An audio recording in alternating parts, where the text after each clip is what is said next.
آج سے ہزاروں سال قبل یہ وہ دور تھا جب طوفان نوح تھم چکا تھا اور حضرت نوح اور ان کے ماننے والے کشتی سے اتر کر زمین پر آباد ہونا شروع ہو چکے تھے۔ پھر دنیا پر انسانی آبادی کو دوبارہ پھیلانے کے لیے حضرت نوح علیہ السلام نے اپنے 3 بیٹوں کو دنیا کے مختلف حصوں میں روانہ کر دیا۔ ان میں سے ان کے ایک بیٹے سام سرزمین عرب پر آباد ہو گئے، جہاں ان کی نسلوں میں اضافہ ہوتا گیا اور یوں سامی نسل کی ابتدا ہوئی، اور اس طرح اسی نسل سے ایک طاقتور سردار کی پیدائش ہوئی جس کا نام عاد تھا۔ مورخین لکھتے ہیں کہ عاد نامی یہ شخص سام کی اولاد سے حضرت نوح علیہ السلام کی چوتھی نسل میں سے تھا، اور اس طرح اس کی اولاد اور اس کی پوری قوم عاد کے نام سے مشہور ہو گئی۔ دوستوں، عاد اپنی اولادوں کے ساتھ جنوبی عرب کے علاقوں میں جا بسا۔ یہاں ریت کے بڑے بڑے ٹیلے موجود تھے اور اس علاقے کو صحرائے احقاف کہتے ہیں۔ پھر یہاں انہوں نے ایک طاقتور حکومت کی بنیاد رکھی اور اپنی محنت اور مشقت کے ذریعے انہوں نے اس بنجر صحرا کو سرسبز و شاداب بنا دیا۔ یہ لوگ بہت زیادہ ذہین اور طاقتور تھے۔ اس کے علاوہ یہ لوگ بہت بڑے قد کے عامل تھے۔ یہ اپنی طاقت اور ذہانت کی وجہ سے ترقیوں کی بلندی پر تھے، یعنی دنیا میں سب سے زیادہ ایڈوانس یہی لوگ تھے۔ یہ لوگ احقاف میں پہاڑوں کو کاٹ اور تراش کر مضبوط اور عالی شان محل بنایا کرتے تھے، لیکن دنیاوی مال و دولت، طاقت اور ترقی نے انہیں سر کو شر نافرمان بنا دیا، اور اس طرح وہ اپنے بنانے اور پیدا کرنے والے یعنی اللہ تعالیٰ کی ذات کے وجود سے منکر ہوتے گئے۔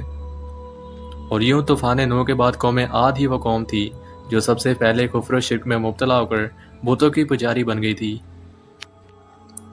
شرک کے بعد یہ قوم جلد ہی جہالت، گمراہی، بے حیائی، زنا اور بدعمالیوں میں پڑتی چلی گئی، اور اس طرح اللہ تعالیٰ نے اس بھٹکی ہوئی قوم کی اصلاح کے لیے انہی میں سے ایک نیک اور پرہیزگار بندے جن کا نام ہود تھا، ان کو نبوت عطا کی۔ لیکن یہ لوگ ان کا مذاق اڑاتے، ان کو اذیتیں دیتے اور تشدد کر کے اپنی بستیوں سے باہر نکال دیا کرتے تھے۔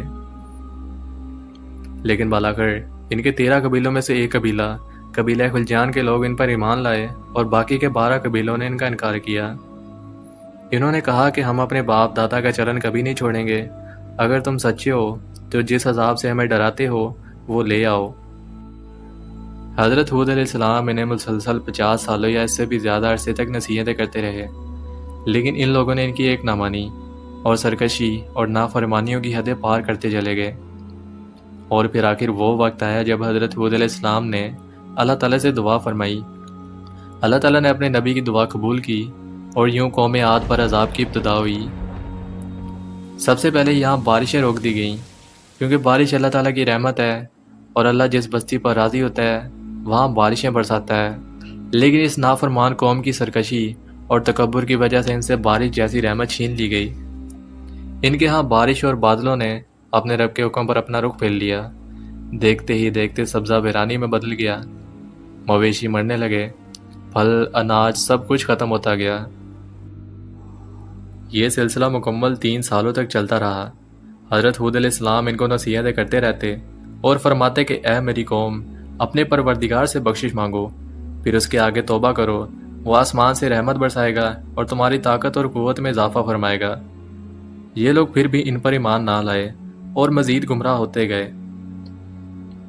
لیکن پھر ایک دن ایک عجیب و غریب واقعہ رونما ہوا۔ انہوں نے آسمان پر اٹھنے والے دھوئیں کے بادل کو دیکھا جو تیزی سے ان کی جانب بڑھ رہا تھا۔ یہ لوگ اس بادل کو دیکھ کر بہت زیادہ خوش ہو رہے تھے۔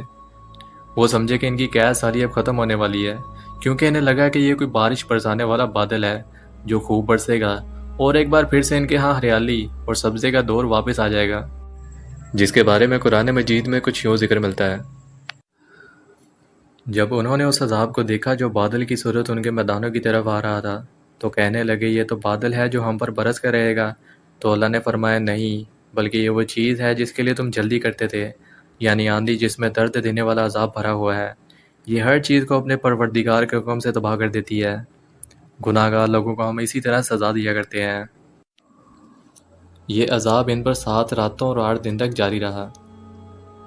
ان بادلوں نے سوائے ان کے مضبوط مکانات اور محلات کے کچھ نہ چھوڑا، اور وہاں موجود ہر ایک چیز کو فنا کر ڈالا۔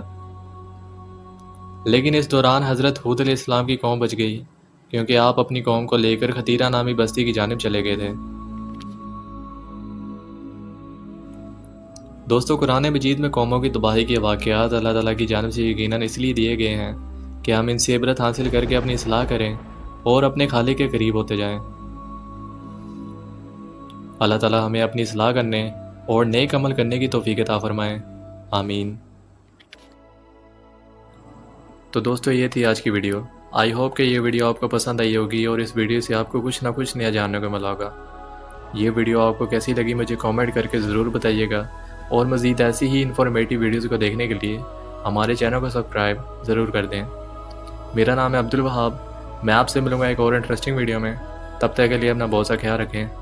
Thanks for watching. اللہ حافظ۔